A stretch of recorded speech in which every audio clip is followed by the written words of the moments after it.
You know, like we as real estate agents, you know,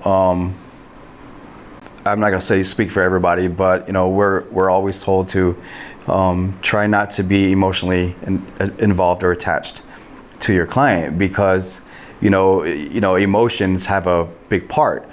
But I've come to learn, I mean, and so is Christina. I mean, we're all emotionally involved together. I mean, because you know, while you're feeling stressed out, you know, is this going to happen? Is this going to happen? You know, I know it's not going to because I'm not going to allow it.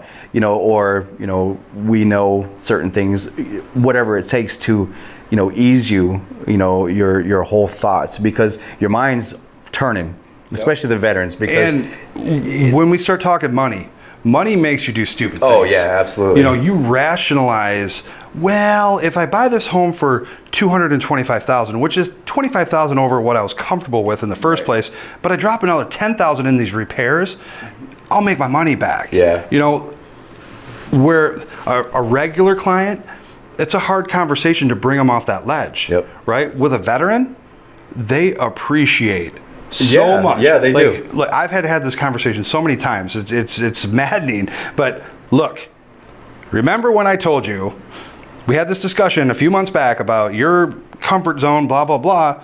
Now we're rationalizing dumping $60,000 into this home. Oh yeah, by the way, your spouse is getting off of active duty. Now you have a whole nother thing that you have to deal with. Yeah. On top of this, no. Yeah. I'm telling you. You're an idiot if you do this, and veterans appreciate that. Where if you're listening to this, you're like, you talk to your clients that way, but we can. And that's the thing. I was actually going to touch on that as well. Is you know, I've say 1,000 times we speak a specific language. Yeah.